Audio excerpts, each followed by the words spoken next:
Here's how I'm going to introduce Will. Here's a poem that I wrote for Will. Love Kamikaze.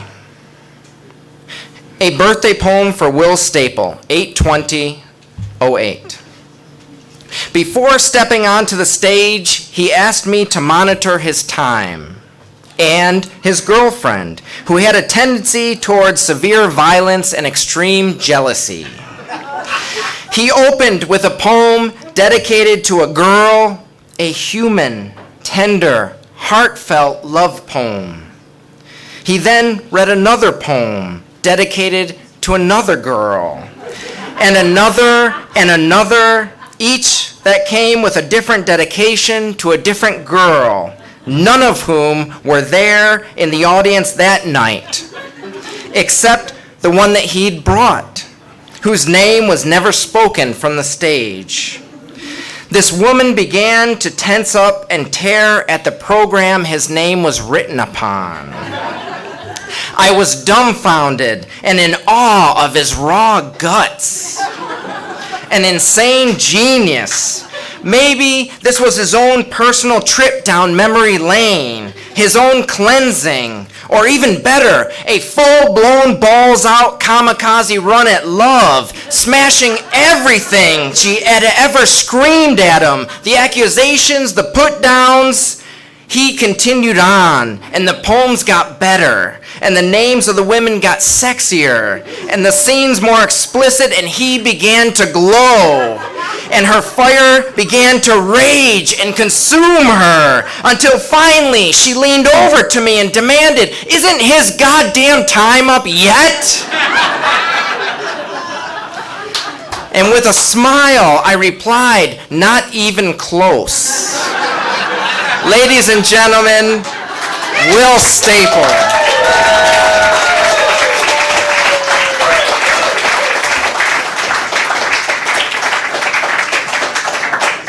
And a very good poem that was.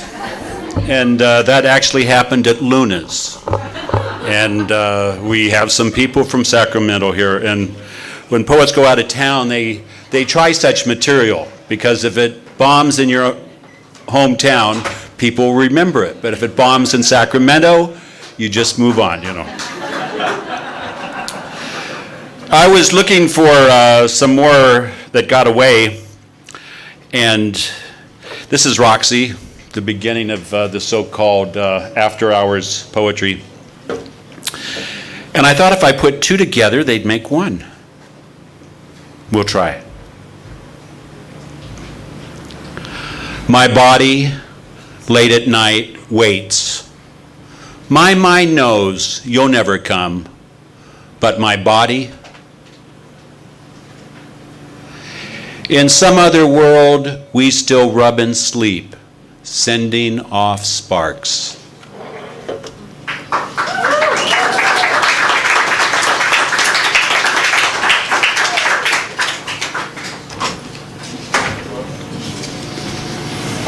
What a sold-out crowd. Looks like it's going to be a happening thing here, poetry at the Rhythm Cafe.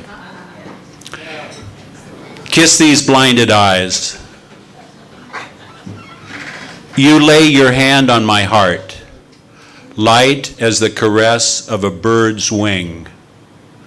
Let it beat in adoration before you. Let my heart beat in your service. I'm not a blind man able to feel happy at what others tell me they see. Like you, I see with my own eyes, and that is why we found each other.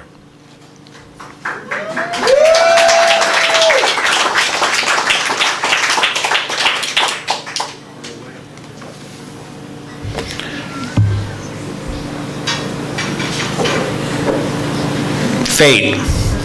I will find that special person who is wrong for me in just the right way.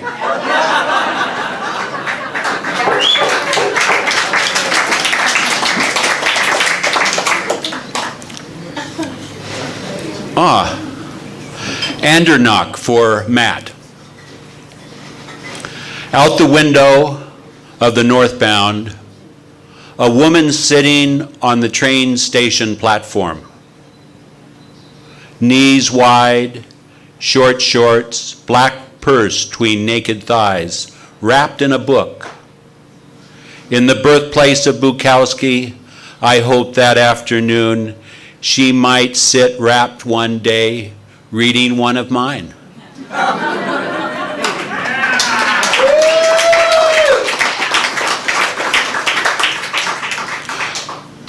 The last reading like this we gave in Grass Valley, I was selling Amy one of my bumper stickers, Poets Are Good With Their Tongues, because it was Mother's Day and I thought her mother might appreciate that.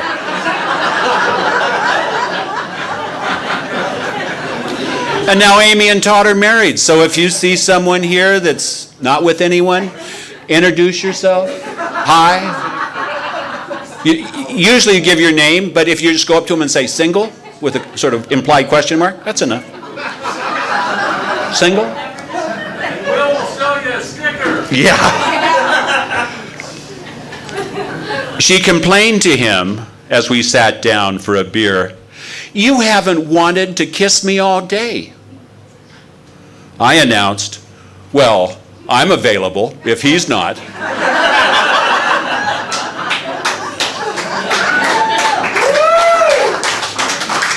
And I gave Todd and Julie a lot of poems, and they went through a lot, and it's great to have someone else pick poems.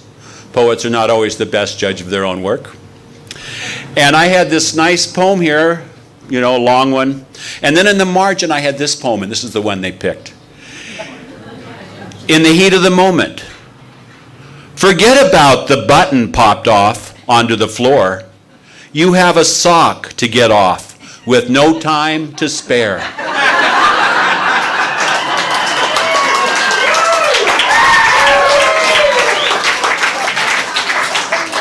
Yes, the stuff in the margins is often the best. And then some. As you probably know, I have a very rich sexual life because I have a good imagination.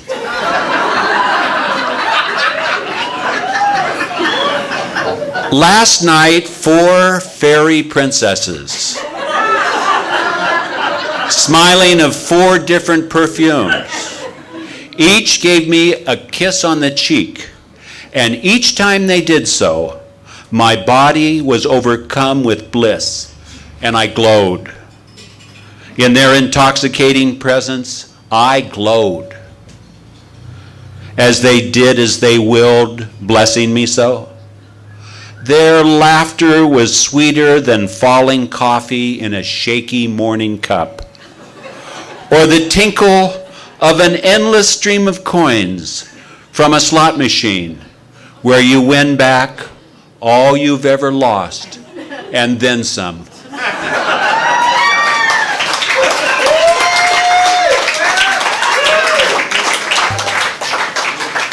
And I was thinking of reading Goddess, use me as thy slut, accept me as thy abject slave. But last time I did, someone took me up on it, and it was hard to shake her loose. So, unless you demand that I do so, I'll... Oh, well.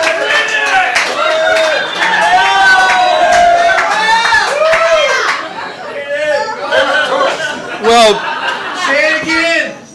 this happened in National Canyon. It's in the Grand Canyon, right after, downstream from Havasupai.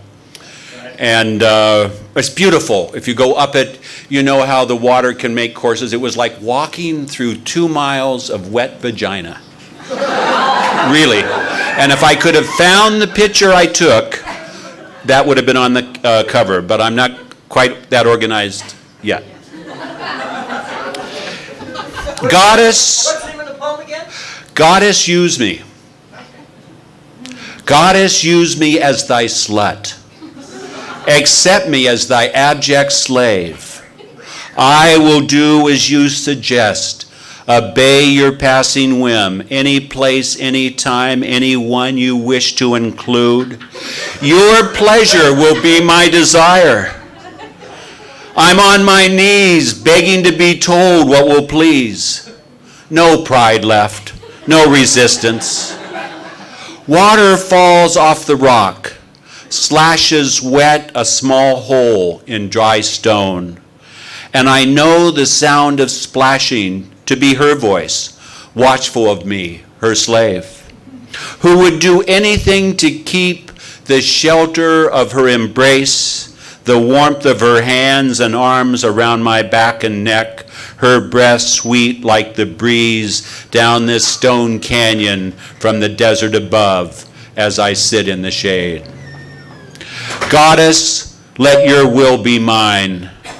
I've been difficult and thought I should put up a fight, to pretend I was decent, independent, self-sufficient, yet knowing thoroughly my absolute helplessness, my depraved, insistent desire to please, utterly dependent on a source other than my own.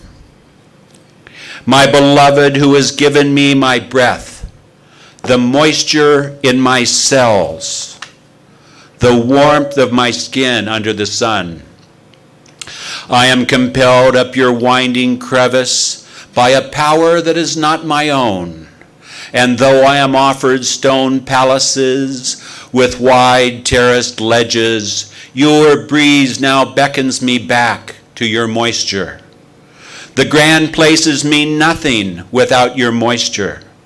Reason, concepts, plans, defenses, ideas mean nothing to you who grant delusions of grandeur, inflated magnanimity, who compel me to be utterly here without resistance. Goddess, use me. You sway my every cell with your desire.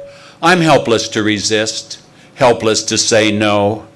I surrender unconditionally to return below, betrayed and trusting, to the swift water's edge, to your moisture, there to put my face into your gushing stream as you refresh me. That's what I'm good for. That's why I belong to you.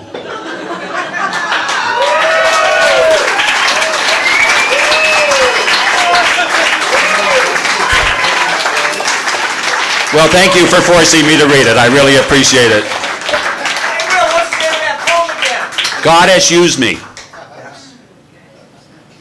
Look out. When the nail goes in too easy, the board might not be sound. You can hear the hammer, can't you? The title poem, The One That Got Away. And just because the people I was staying with in Germany had brought this woman from another country to take care of their kids, I felt, like I shouldn't mess around with the help and that kind of thing. Wrong.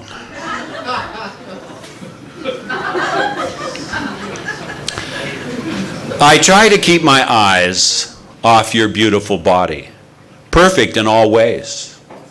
I try to look into your face, the eyes so vividly alive, the smile that lights up the hearts of small babies, and older men with white hair, which you turn into shy boys who wish they were small babies. In particular, your small baby.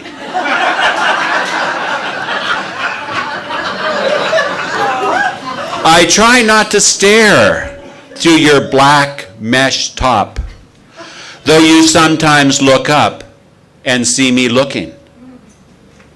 But I don't turn away nervously. No. I smile at you. And you, during those rare moments when the universe stops and recreates itself out of nothing, you smile back.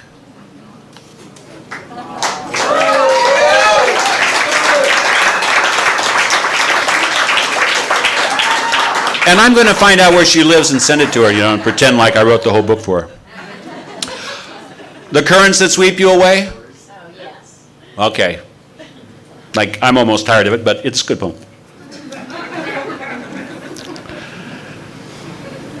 The stuff you dream of, sign I saw on a closed store while driving up to Yosemite. When the ranger said she liked my hat, I told her she looked like what men dream about when they've been hiking on hot trails and sitting around campfires staring at the fire. She blushed and did not charge me with harassment. Instead, I needed to hear that. She said as my car slowly pulled away from the entrance booth that admitted me, there would be no $20 charge today, not for the poet's car going in, not for the poet with the hat she liked. She smiled back as I turned to smile at her, feeling that old tug pulling at me, the tug of the currents that can sweep you away.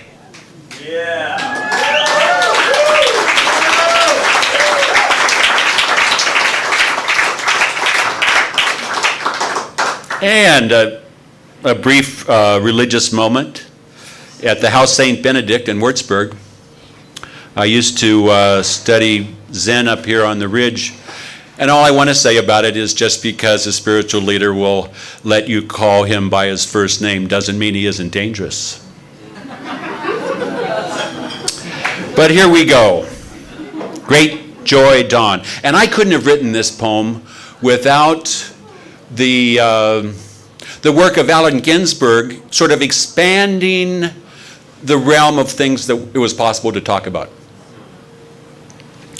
After 2 hours sleep, I wake to laughter, too carefree for earth.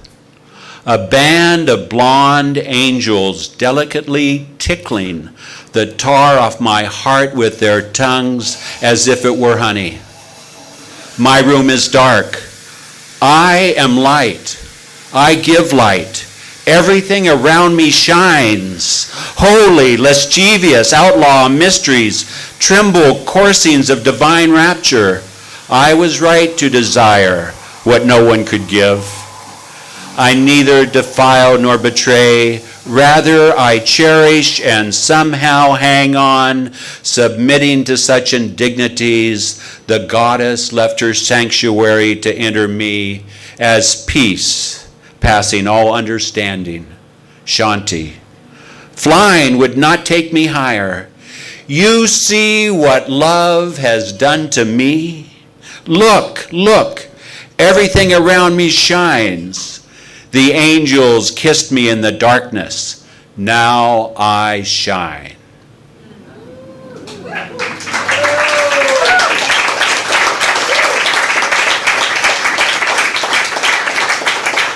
I was going to make it, on Rescue's back, I was going to make heart, but look is fine.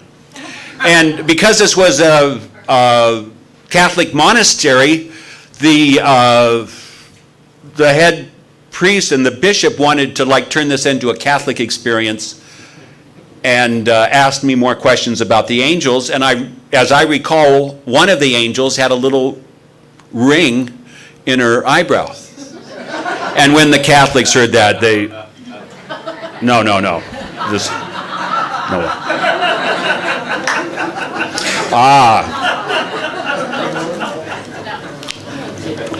I was not going to be a saint, Not today. This happened at Yokado School in Eureka, at the other end of Highway 20, where it hits 101. I was innocently smiling out. The first part, of course, happens in San Francisco. I was innocently smiling out the passenger window of a moving car down a city street, and a woman caught me looking. By walking through my viewpoint, thought I was subjecting her to my male gaze, and reacted in a huff, a serious frown of disapproval. Such dismissal usually bothers me, but not today.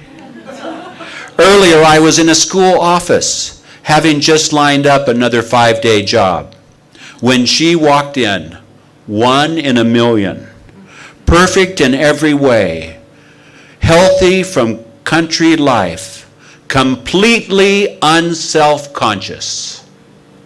She took absolutely no offense at my pleased smile.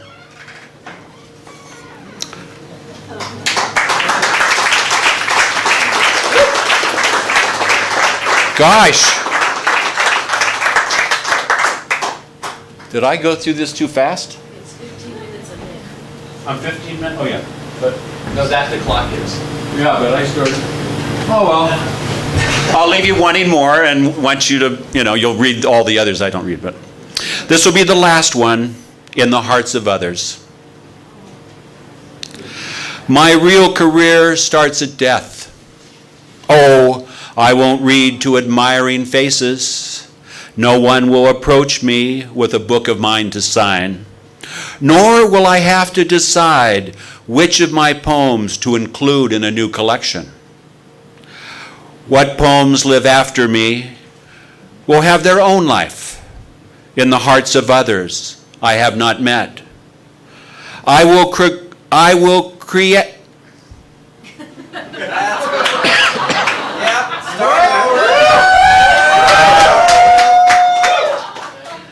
I get all choked up. What poems live after me will have their own life in the hearts of others I have not met. I will caress them in that spot I would not dare to touch were I still alive.